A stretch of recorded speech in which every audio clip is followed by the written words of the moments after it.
ইউনূসের এক হুঁশিয়ারিতেই কোপকাত মোদি, শুভেচ্ছা জানালো অন্তর্বর্তীকালীন সরকারকে।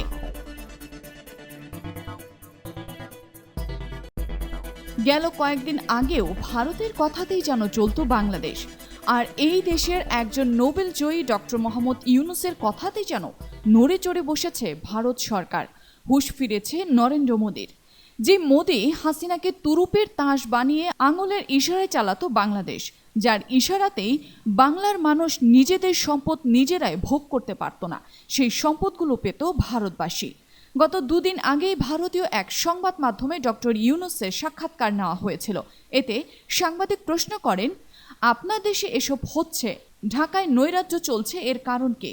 ডক্টর ইউনূস বলেন, কই না তো, আমার দেশের মানুষ স্বাধীনতা উদযাপন করছে। তখন সাংবাদিক বলেন, তাই বলে শেখ মুজিবুরের মূর্তি ভাঙবে? ডক্টর ইউনূস এর উত্তরে বলেন, দেখুন, এর জন্য শেখ হাসিনাই দায়ী।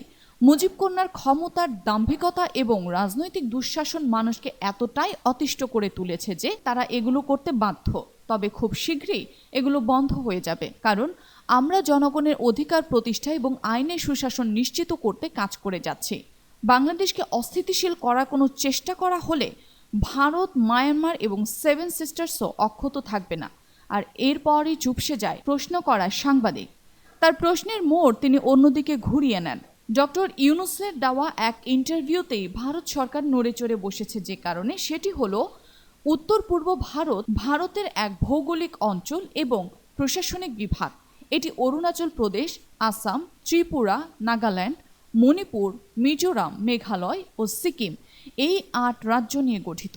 এর মধ্যে প্রথম ৭ রাজ্য সপ্তভোগিনী বা সেভেন সিস্টার্স নামে পরিচিত এবং সিকিম ভ্রাতা রাজ্য হিসেবে পরিচিত। আর ম্যাপ অনুযায়ী এই সব অঞ্চলগুলো বাংলাদেশের একেবারে কাছেই এবং সেখানে বাংলা ভাষাভাষী অনেক মানুষই থাকেন, যে কারণে এই দাঙ্গা সহজেই ছড়িয়ে পড়তে পারে সেসব বাংলা ভাষাভাষী মানুষের মধ্যে। ডক্টর ইউনূসের এক কথার পরই নড়ে চড়ে বসেছেন মোদি সরকার।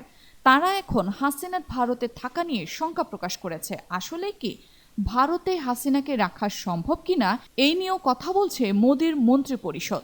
এদিকে গতকাল ডক্টর ইউনূস অন্তর্বর্তীকালীন সরকারের প্রধান উপদেষ্টা হওয়ার পর তাকে শুভেচ্ছা জানিয়েছেন নরেন্দ্র মোদি নিজেই।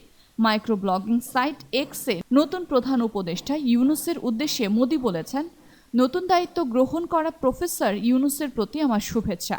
আশা করি স্থিতিশীলতা ফিরবে, হিন্দু ধর্মাবলম্বী সহ সকল সংখ্যালঘু সম্প্রদায়ের নিরাপত্তা নিশ্চিত হবে। তিনি আরও বলেছেন, ভারত বাংলাদেশের সঙ্গে কাজ করার প্রতিশ্রুতি, উভয় দেশের নাগরিকের শান্তি ও নিরাপত্তা উন্নয়নের আকাঙ্ক্ষার প্রতি বদ্ধপরিকর।